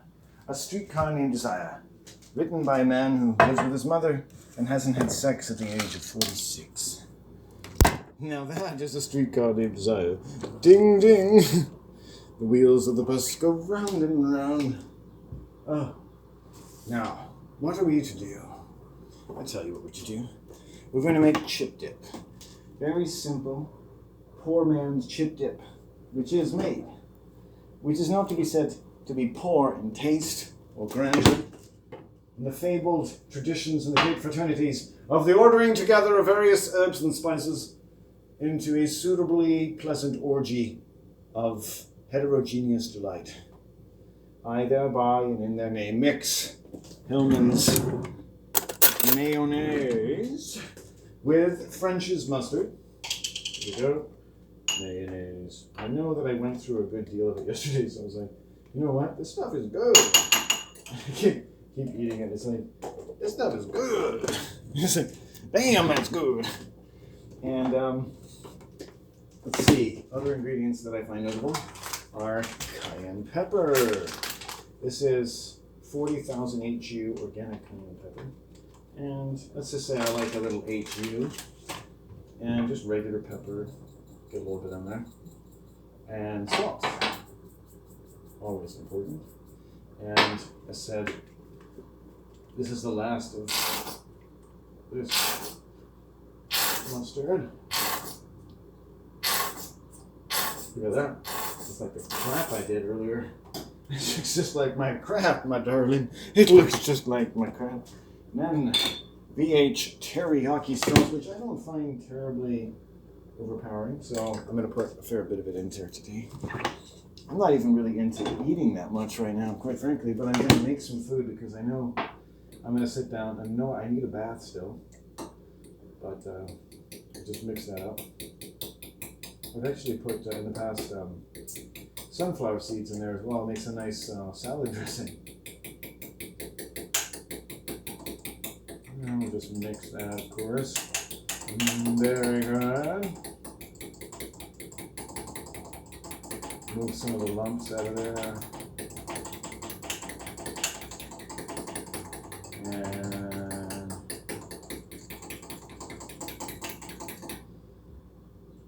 it is good.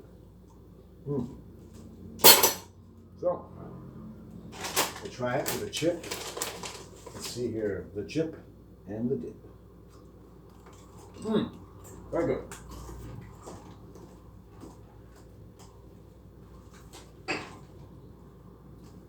Then, we need some kind of I'm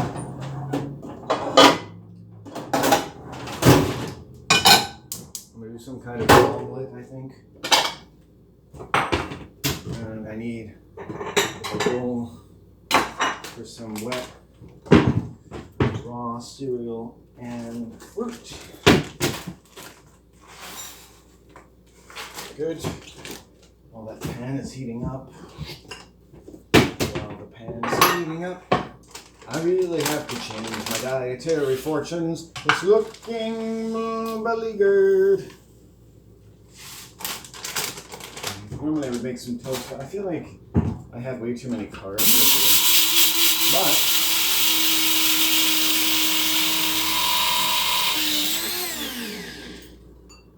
But having really good shits, I mean, there's no way around it. I'm having really good shits at home and abroad. It'd be like the story of my life right now.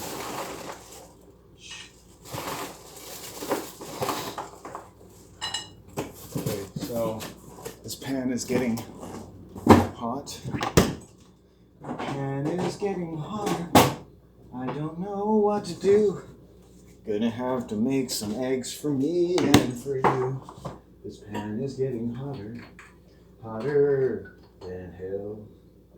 Hotter than the foxholes when I was in Vietnam, getting my balls cut off for Kennedy and Carter. Alright. Bum bum bum. Get that in there. Ooh. Get that in there. Just a 2-egger. 2 eggs running. We need a little bit of coconut oil. That'll cool it down a little bit. There we go. Good. But I like getting a lot of heat in my pan. Okay. Get some salt in there. Okay. Get some pepper. Just mix that up, get some pepper in there. There we go. Get a good whisk. Mix all those great proteins together, and then we're in. So we go in. That's gonna cook up real nice. We wash our dishes as we go. It's gonna cook up nice and quick. So got that going on. We have a little cheese. Yes. So I'm actually gonna put a little cheddar cheese in there. That's a nice. Well, that's a meal now. I mean, now we're cooking. So just gotta get that off there. There we go, cheese. And only just maybe like 3 slices. I don't like to overdo it. And then this is cooking up quick enough. Just okay. Good. A little more salt and pepper. Right. Get the cheese on. Just 3 slices is good. And that's going to cook nicely. And then just let that go. We'll put eggshells in the garbage. Okay, now time to probably flip it a little bit. Crunch it on top of each other or something there. Okay. Turn the heat down. Get our banana coat. Banana. That's just gonna cook. That's what cooking is for. Cooking on this. Great. Garbage. Now, a healthy smattering of watermelon. Thank you very much. Wash my hands. Then, turn this over. Boom. A little more salt. Pepper. Yes. And we're finishing it off at this point. Probably.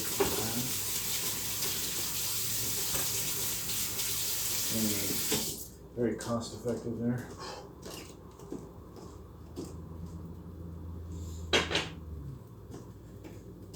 Just a nice straight up omeletto. That's what I call an omeletto.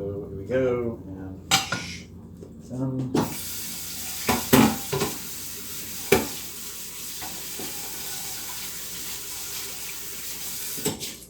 pan's clean. Back in the drawer. All right, pork. We'll just let's see. I'll just cut it up a little bit. There. There's your protein. Now, I don't want to, but I'm gonna run. Well, I'm not gonna run the bath yet because I might have used a little bit too much water, hot water. So.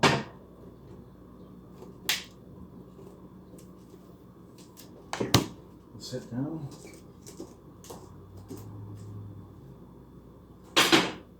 Taste the fruits of our labor.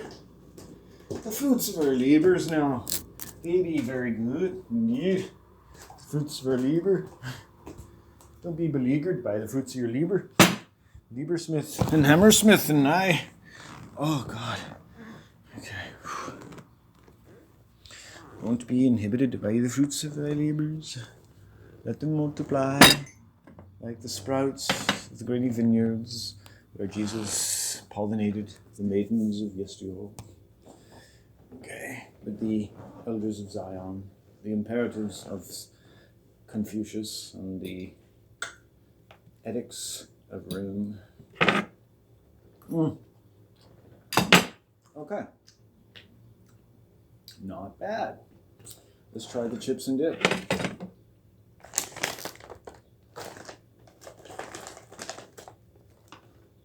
I'm gonna like it.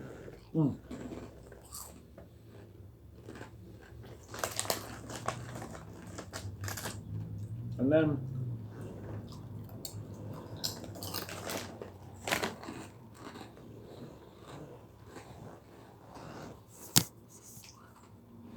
when I do take a bath, I'm not as stressed, you know. Right now it's just, this part is the hardest part. Like I usually, like in the winter, I'll get into a bath while I'm exhausted, like mentally, physically, just spend everything.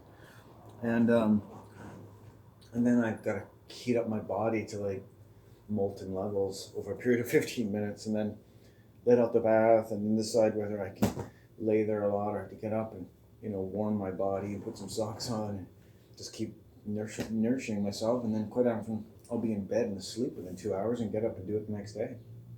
It's like you wouldn't fucking believe. But I'm going to put some of this dipping sauce on my omelet. Oh, what a great idea.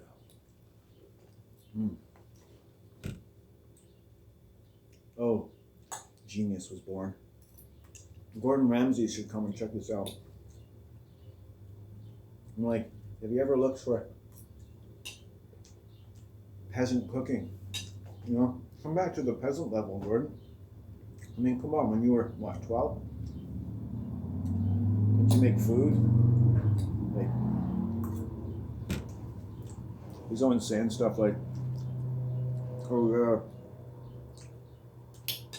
you grew up in this family or that family. This guy was born rich.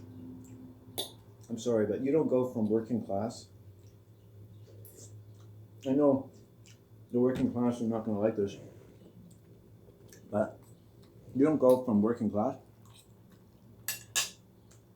to being Gordon Ramsay. It just doesn't happen. It's a myth. A myth perpetuated or exploited by people like Gordon Ramsay and his family and the ruling families of the world. This idea that they always come from among us, you know, played soccer. Yeah, he probably like played a day of soccer.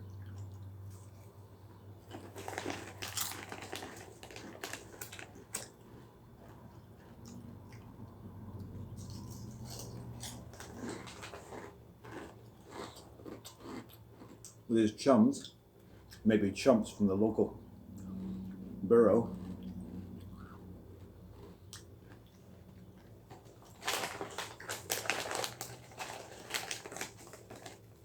They always have humble beginnings.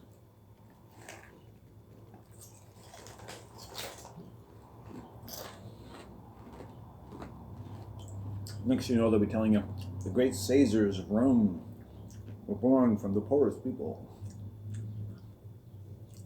The Queen herself came from a poor family from the 18th century. Wow, amazing. You must be a powerful queen indeed.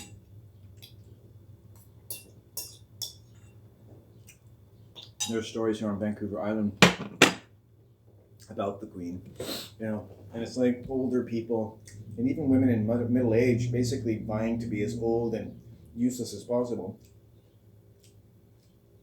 Circulate wonderful tales about the Queen Elizabeth of England and how she used to fix her own car and she'd make her own jam. She was known to drive around the local township on a horse and all this sort of stuff. Like, she was just normal, like everybody.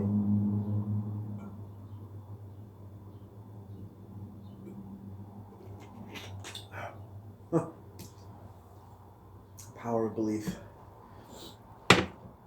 Okay, my blood sugar is kind of getting better now. Oh, shit. That's the critical thing. It's like, it's blood sugar. It's like, I gotta get something into me. Protein, you know, and other things. So, if you want to listen to a little bit of Two and a Half Men from the 1990s, early 21st century, let's go for it. Let's see what happens.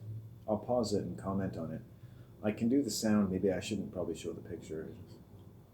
Loading, it says. Oh, it's loading. Something, all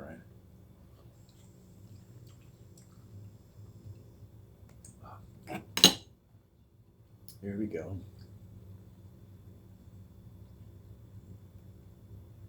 Resume play from last stop.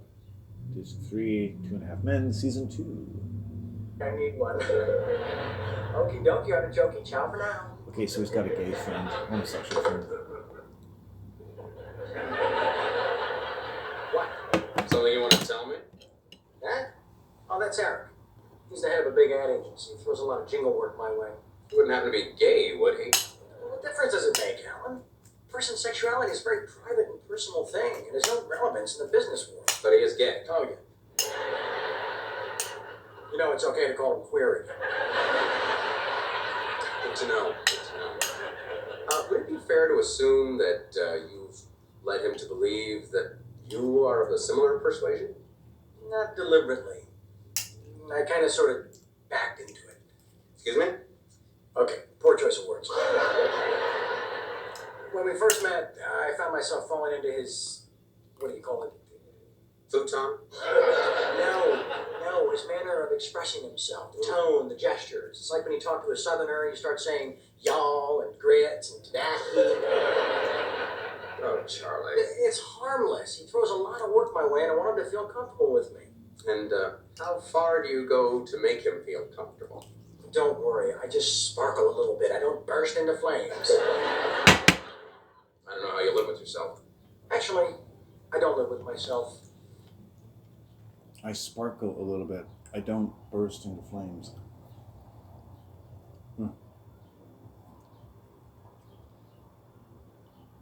Interesting. You look at stars, right? Before they were deemed nuclear, they just sparkled. Then all of a sudden they burst into flames. They exploded. Everything in astrology or astronomy is pretty much the same thing. It's like everything's always exploding. They're just the Big Bang in Hebrew basically means a male ejaculation, like a giant explosion. Big Bang. And if there's a Big Bang and there's a big ejaculation, what do you think's going on in the Big Bang? It's an orgy, fucking the human mind. You know, you got the black holes, you've got the supernovas, the incredibly manly ejections of the coronal material.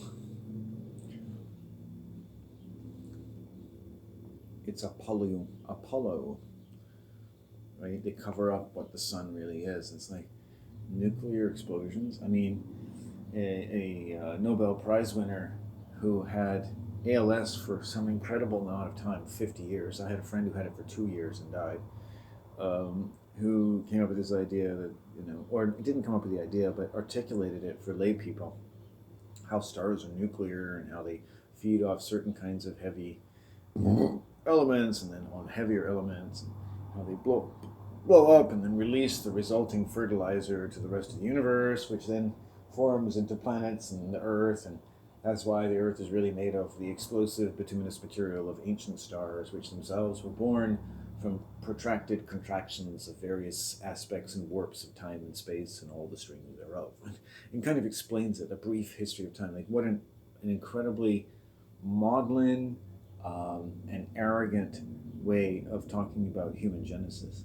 And of course, in this, at no time is to be construed anything to do with human sex or human origins in the more anthropological sense, although such theories find themselves extremely compatible in terms of what human beings of a so-called primitive origin were left with among the sort of the rudiments of putting together the meaning of their world, that they themselves were basically flaming bits of star turd that had fallen or erupted from the earth and shouldn't have been any more disposed to be reasonable than a pile of shit crawling around the ground is meant to be reasonable.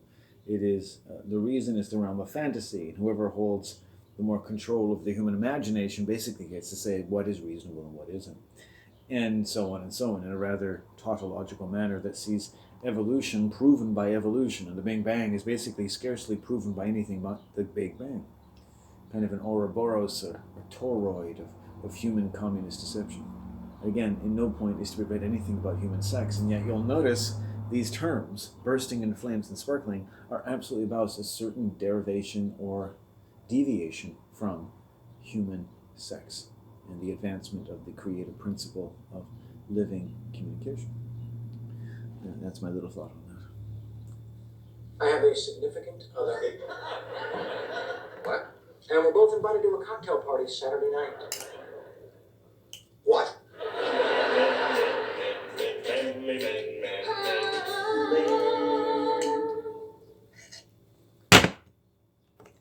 No, absolutely not. Oh, come on. You always complain we don't hang out enough. I didn't mean I wanted to date you. You don't think I'm going to go to a gay cocktail party stag, do you? The way I sparkle? I'm not going to pretend to be your gay lover just so you can make a few bucks. Okay, first of all, Notice that they make a lot of references that Charlie's actually homosexual. He's really saying right there, I don't want to go to a gay party because I don't trust myself.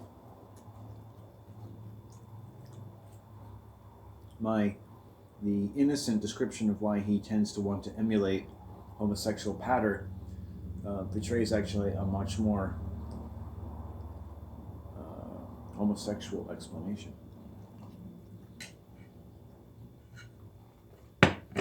And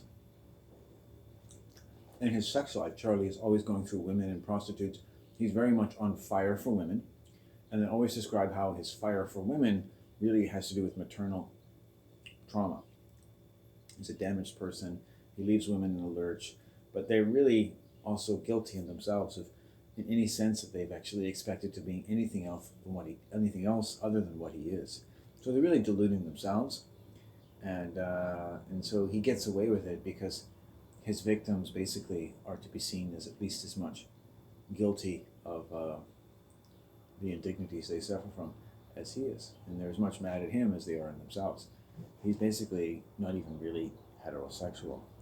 And who are they that they're basically having sex continually with this flaming heterosexual? So the idea of being on fire and promiscuous is your mind is drawn from the heterosexual fire of sex to the flaming kind of sex, both of the promiscuous heterosexual, but also of the homosexual, who in this case, in this segment or in this episode, is revealed that is his gay business friend to be actually quite promiscuous, because he dates his brother, and then the gay guy actually tries to steal his brother from him because he said there seemed to be some disruption in the relationship and he saw an opportunity. This is very much what the homosexual world is like. It's about people changing partners all the time.